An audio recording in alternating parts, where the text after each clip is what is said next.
అందరికీ నమస్కారం. Welcome to my channel. నా పేరు Santosh, facts with Santosh.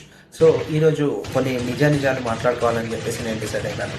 So Pawan Kalyan గారు అధికారంలోకి వచ్చిన తర్వాత ఏం చేశారా అని కానీ మీరు అందరూ చూస్తున్నారు. ప్రతి న్యూస్ ఛానల్లో మీ గురించి చెప్తున్నారు, ప్రజల గురించి చెప్తున్నారు, ప్రజలు ఎలాంటి సహాయాలు పొందారు, వెలుగులు చీకటి ఇప్పటి వరకు ఒక కరెంటును చూడని వాళ్ళకి కరెంటు తెప్పించడం కానీ, రోడ్డు లేని వాళ్ళు రోడ్డు తీసుకురావడం కానీ, గ్రామీణ పంచాయతీ శాఖలను అభివృద్ధి పరచడం కానీ ఏవైతే ఉన్నాయో అవన్నీ మనం రెగ్యులర్గా చూస్తున్నాం. కానీ చాలామందికి తెలియని విషయం ఏంటంటే అటవీ శాఖ కూడా మన గౌరవనీయులు పవన్ కళ్యాణ్ గారి చేతిలోనే ఉంది. సో పవన్ కళ్యాణ్ గారి చేతుల్లో ఈ అటవీ శాఖలో కూడా ఒక అద్భుతమైన ఒక మంచి ఏఐని బేస్ చేసుకొని యూజ్ చేసుకొని వాళ్ళు ఒక అద్భుతమైన ఒక ఆలోచనలను ప్రతిపాదించారు.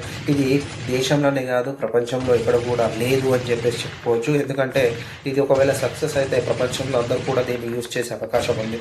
సో ఇందాక మీరు పైన చూసిన వీడియో దాని ప్రకారం ఏంటిది అని అంటే ఏనుగులు వాటి సంరక్షణ ఇచ్చడానికి, దాని తర్వాత అవి బయటికి రాకుండా ఉండడానికి, అడవిలో నుంచి బయటికి రాకుండా పంట పొలాలను నాశనం చేయకుండా రైతులకు ఎప్పుడు కూడా ఒక మంచి జరిగే విధంగా పవన్ కళ్యాణ్ గారు ఒక మంచి ఆలోచనలు చేసి అటవీ శాఖలో ఈ ప్రయత్నాన్ని ముందుగా స్టార్ట్ చేశారు. సో అందులో చూసుకుంటే మనకు మరీ ముఖ్యంగా ఈ ఏనుగులు ఎక్కడైతే వస్తాయో ఏఐ మోషన్ టెక్నాలజీ డిటెక్ట్ చేసి దాని నుంచి కొన్ని వింత సౌండ్లను చేయడం వల్ల, కొన్ని వింత శబ్దాలను చేయడం వల్ల ఆ ఏనుగులు అక్కడ నుంచి మళ్ళీ రిటర్న్ బ్యాక్ అవుతాయి అనమాట.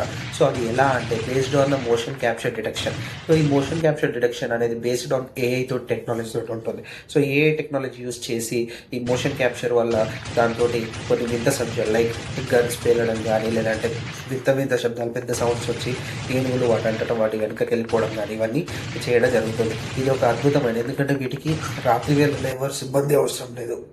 సో పర్టికులర్గా దీని గురించి ఇంకా చాలా ఒక సక్సెస్ అయితే ఇంకా చాలా మంచి ప్రయత్నంగా దీన్ని పంచుకోవచ్చు. సో అందుకని చెప్పేసి ఎవరైతే విమర్శలు చేస్తున్నారో వాళ్ళందరూ కూడా ఒకసారి ఈ వీడియోస్ చూసిన తర్వాత, ఇలాంటి వీడియోస్ చూసి ఇన్ఫర్మేషన్ చేసిన తర్వాత తెలుసుకొని అప్పుడు విమర్శ చేయాలి. విమర్శ తప్పు కాదు. ప్రతి విమర్శలు ఎవరైనా మానవ హక్కు ఎవరైనా చేయాల్సిందే. కానీ పర్సనల్స్ ఏం చేయట్లేదని చెప్పి ఒక తప్పుడు ప్రచారాన్ని మాత్రం జనాలలోకి తీసుకెళ్ళకూడదు అనేది మా వంతు ప్రయత్నంగా మేము తిరిగి సమాధానం ఇస్తున్నాం ఈ జన సైనికులందరం. జై జనసేన.